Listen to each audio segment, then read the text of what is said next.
السلام عليكم ورحمة الله وبركاته. ايه رأيكم النهاردة نعمل كريم بيتباع غالي جدا. هنعمله في البيت بطريقة سهلة وطريقة بسيطة من مكونات طبيعية موجودة في كل بيت. هيرطب البشرة، هيزيل الشوائب الموجودة فيها، هيحفز مادة الكولاجين اللي هو بيعيد الشباب للبشرة وبيزيل عنها التجاعيد، وكمان بيوحد لون البشرة وبيزيل التصبغات. يلا بينا مع بعض نشوف طريقة عمل الماسك بتاع النهاردة. اول مكون عندي هو الكركم. كلنا عارفين الكركم بيرطب البشره وبيزيل الالتهابات لان فيه مضادات اكسده، كمان ان هو بيمنع عننا علامات الشيخوخه المبكره، وبيزيل الخلايا الميته او اللي هي اتعرضت للتلف.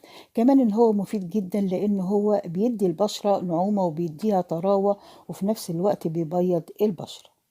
تاني مكون عندي وهو النشا. طب احنا ليه ضفنا النشا هنا؟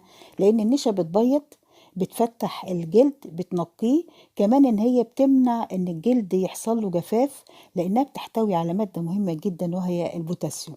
طب النشا ليه بحطها؟ لان النشا اساسا بتعمل على امتصاص اي اوساخ او اي شوائب موجودة على البشرة نتيجة التعرض للتلوث وللاتربة. كمان ان هي لو في دهون في الوجه ممكن تعرضنا لحبوب، هي بتمتص الدهون دي فبتجعل البشرة نقية خالية من أي شوائب موجودة فيها. كمان هي بتحتوي على معادن وعلى أحماض أمينية مفيدة جدا لتنعيم البشرة. أنا ضفت كده معلقة كبيرة من النشا، وهضيف كمان معلقة كبيرة من الكركم.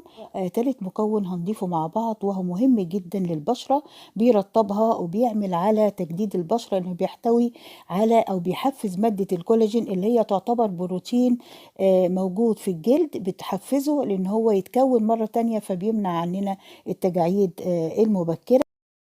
المكون اللي احنا ضفناه دلوقتي هو معلقة كبيرة من زيت جوز الهند.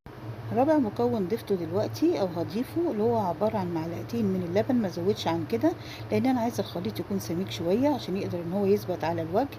واللبن هنا بيرطب الوجه وبيساعد على التخلص من الجفاف وبيوحد لون البشرة، وطبعا فيه فيتامينات وفيه معادن مفيدة جدا للبشرة. بقلب كل المكونات مع بعض وبعد كده بضيف معلقة من العسل. كلنا عارفين ان العسل غني بالفيتامينات والمعادن وبيرطب البشرة وبيحميها من الإكزيما أو من بعض الأمراض الجلدية اللي ممكن تسبب للبشرة الجفاف. بشيل الكمية في التلاجة في برطمان مغلق.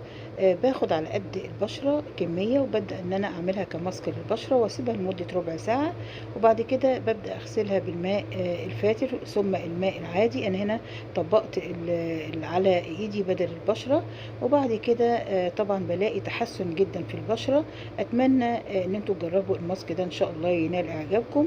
دمتم بصحة وعافية، والسلام عليكم ورحمة الله وبركاته.